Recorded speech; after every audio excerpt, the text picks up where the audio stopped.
Imagine you're a Texian colonist in 1836, and suddenly you see 1,800 Mexican soldiers marching through your town. This is the start of the Battle of the Alamo. Hey everyone, you all know me from my award-winning company, Exploding Duck Bean & Co., Timmy Tickleton, and I'll be your host for today. Today, I'll be talking about the Battle of the Alamo, also called the Siege of the Alamo. The Texas Revolution had first started, and the president, Santa Anna, was not having it. He started showing up to many battles with thousands of troops compared to the hundreds of Texian soldiers. The second battle broke out first in Goliad in 1835, and how do you pronounce this?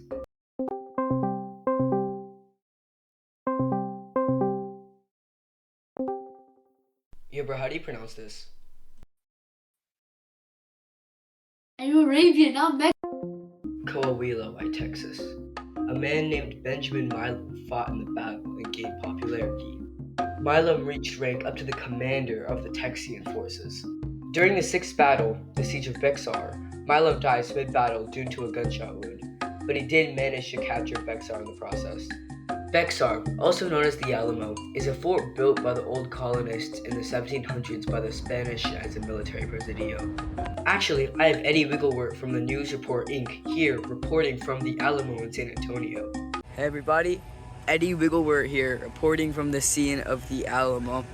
This is a grand battle of the Texas Revolution. Timmy Tickleton's grandfather actually died here. Very sad indeed, but this is one of the most important battles of Texas history. Alright, now that's over, let's get back to the history. On February 16th, 1836, Santa Anna and his troops marched through the Rio Grande into the disputed land of Texas. The Texians got news of this, and Sam Houston ordered James Bowie to blow up the Alamo, but the soldiers of the Alamo refused to leave. They wanted to slow down the advance of Santa Anna to give more time for Sam Houston to train the troops.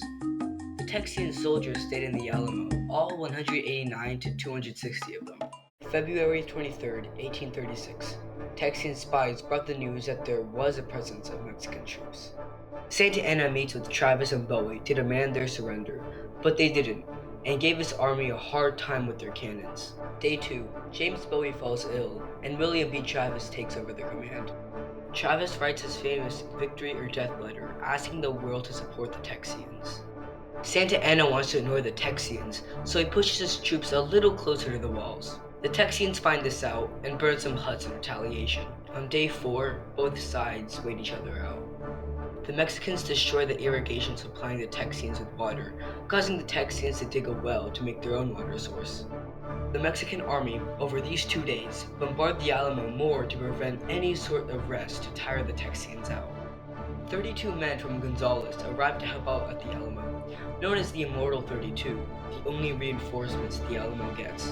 The Texians blow up Santa Anna's HQ in the process. Mexico keeps bombarding. James Bonham and James Fannin arrived to the Alamo from Goliad to tell the men that more reinforcements were coming. The Mexicans move closer to the Alamo, saying that they will take no prisoners, waving a red flag. The Texians receive word that no reinforcements are actually coming. Travis draws a line in the ground in the sand and says that if anyone wants to leave the Alamo, step over this line and you may leave. Louise Moses Rose leaves the Alamo as the only one who actually wanted to. At 5 a.m., the Mexicans line up for the final assault. 4 waves from each side of the Alamo. The attack would be concentrated on the north wall. During the first wave, Travis was killed defending the north wall. James Bowie was killed in his bed from the storming Mexicans. The stock pen in the Alamo resulted in hundreds of soldiers using hand-to-hand combat.